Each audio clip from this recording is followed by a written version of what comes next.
Kamusta Scorpio? Alamin natin kung ano ang makukuha nating energy para sa mga Scorpio. Unahin muna natin itong mystical cards at mamaya naman ay gamit ang tarot cards, alamin natin ang energy mo, energy ng person mo, at ang relationship nyo.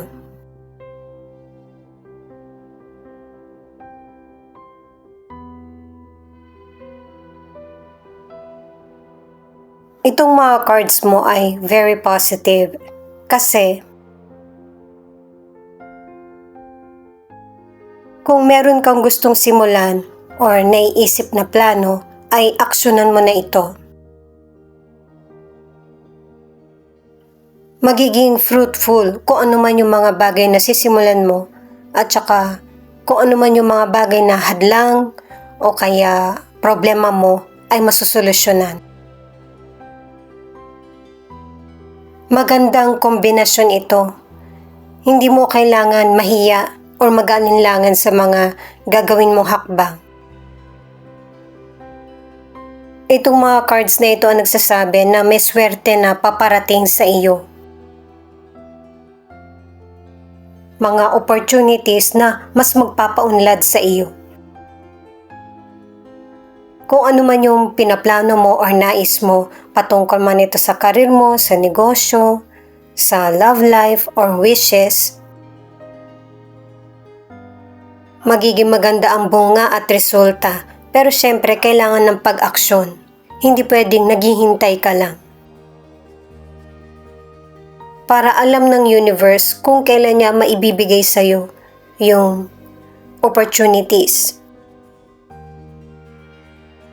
Paalala para sa mga bagong viewers na ang reading na ito ay timeless reading, general reading at guide po lamang kaya hindi po magre-resonate sa lahat. Kunin mo lang kung ano yung akma sa sitwasyon mo, ano man ang gender mo or edad mo. Kung kailan mo ito napanood, yun ang start ng 1 week reading mo. Ikaw na rin magpalit kung si person mo ba yung tinutukoy ko or ikaw, kahit hawak ko na yung mga cards mo.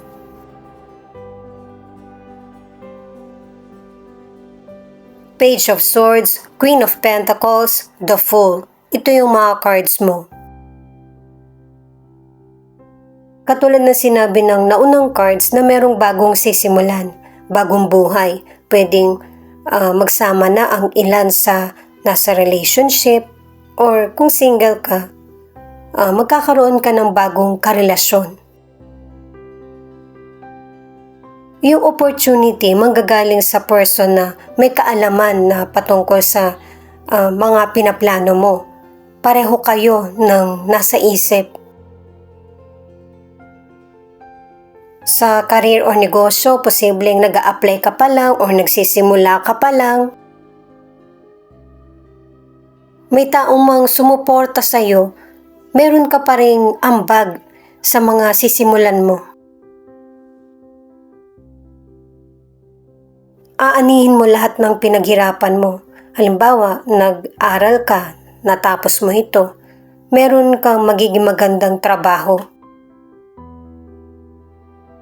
Huwag lang panghihinaan ng loob kasi marami pang darating para sa iyo.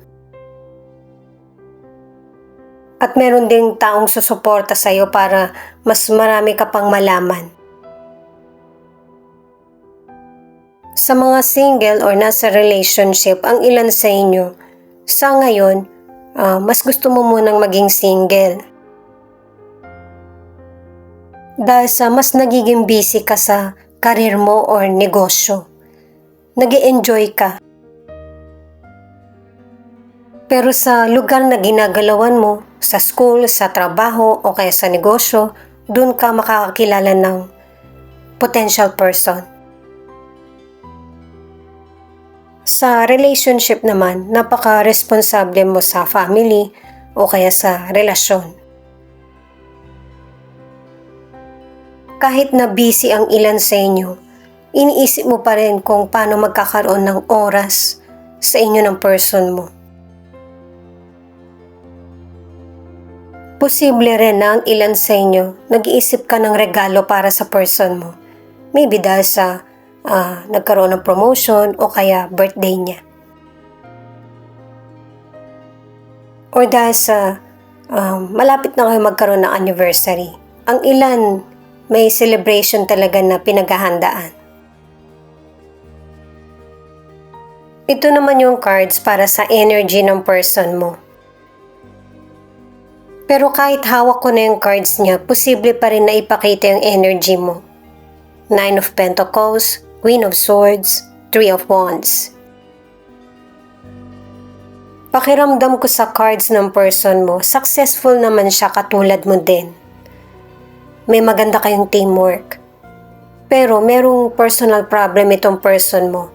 Pwedeng kasi nasa ibang lugar siya or ibang bansa, meron siyang hindi nakakasundo. Pwedeng kasamaan sa trabaho, kaibigan, or boss. Maraming tinitiis yung person mo, ano man yung gender niya, para sa pangarap nyo at saka hindi ka niya biguin or hindi ka malungkot. Sa money, pinapakita na merong person na nag-i-invest, bumibili ng mga bagay na pwedeng maibenta kung sakaling mawalan or magipit. Merong person na nagiging moody pagdating sa money. Ang gusto niya kasi, yung maisasaayos kung ano man yung pera na naipapasok niya or nailalabas. Tuloy-tuloy ang pasok ng financial sa iyo dahil sa merong ilan sa inyo na magaling ka sa trabaho mo or negosyo or maganda yung teamwork nyo ng person mo.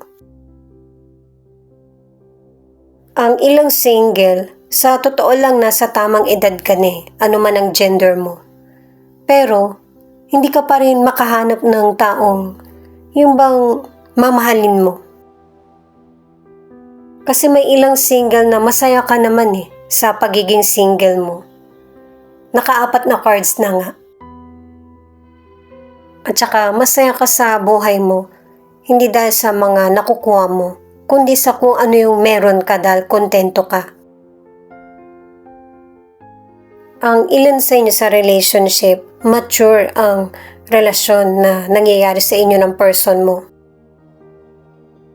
At saka sanay ka na rin sa person mo ano man yung behavior na ipinapakita niya sa iyo. LDR ang connection nyo pero yung relationship nyo ay hindi pa rin nagbabago. Maraming namimiss ang person mo sa relationship nyo, lalo na't hindi ka niya nakikita or hindi niya nakakasama yung family nyo. At pareho kayong nagpapakatatag na para matupad yung mga pangarap nyo. Ang next naman ay yung patungkol sa relationship nyo. The Judgment, Ace of Pentacles, Five of Cups. Meron kayong gagawing desisyon ng person mo. Pwedeng patungkol sa health or patungkol sa gastusin. Isa sa inyo ng person mo or pareho kayong nagdedesisyon na yung ginagamit nyong desisyon ay yung ngayon.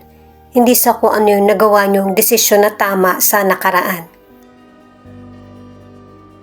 Mas nagiging malinaw kung ano yung importante ngayon kaysa sa pinaghahandaan nyo sa future.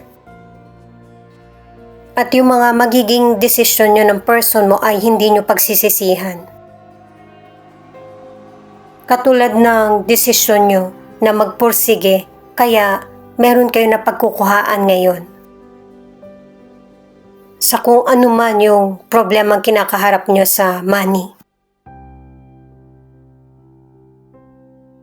Ang ilan sa inyo sa kalusugan ay nagkaroon ka ng illness or kung sino man sa family mo nakakailanganin ng malaking halaga.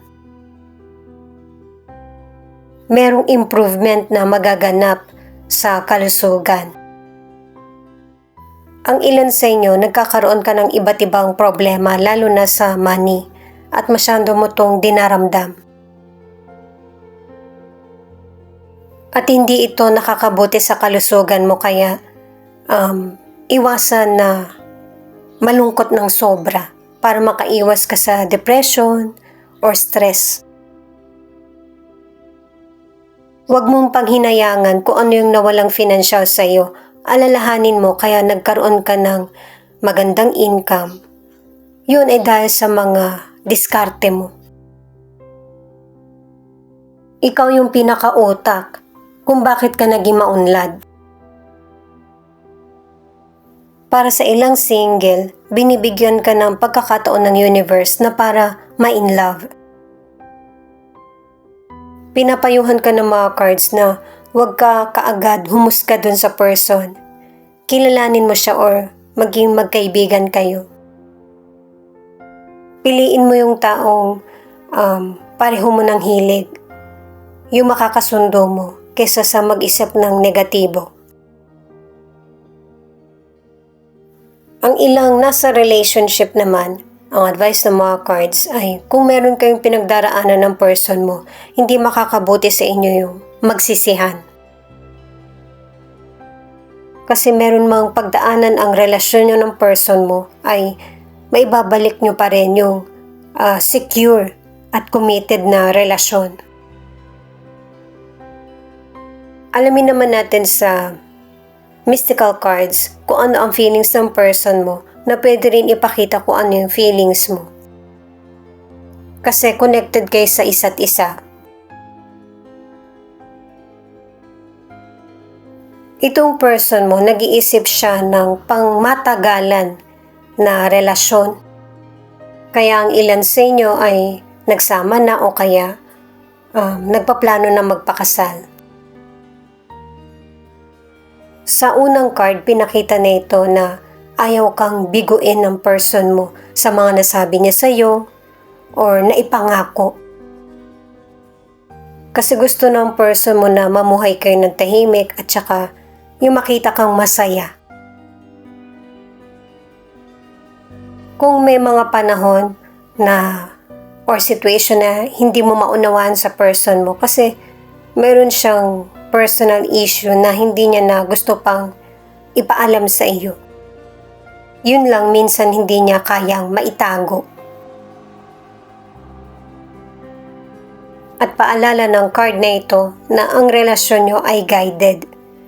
Posible na pareho kayong nagdadasal na magkaroon ng payapa at masayang relasyon. At kahit dito pinapakita sa card na ito na may mga panahon na hindi talaga kayo magkasundo ng person mo or nagkakasagutan. Parte ito ng relasyon nyo. Kahit na may mga sitwasyon na hindi kayo magkaintindihan, pero ito pa rin yung pakiramdam ng person mo.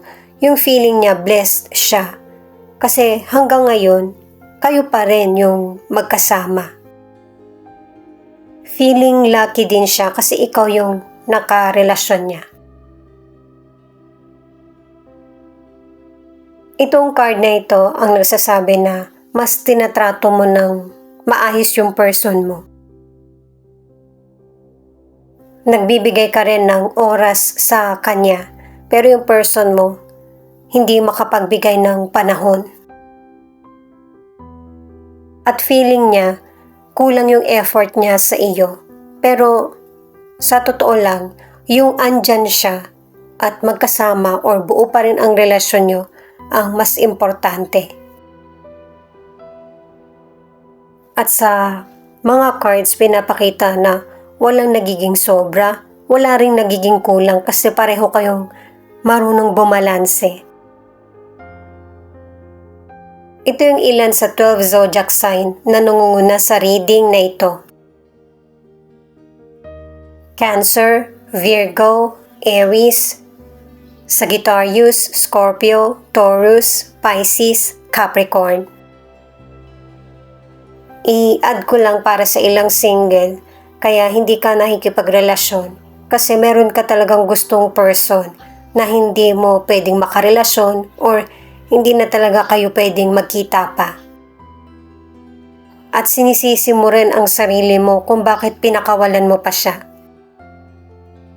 Ito yung mga letra na posibleng andito yung letra ng pangalan ng person mo or letra ng pangalan mo. F, E, C, X, J, M, D, K, V, Y.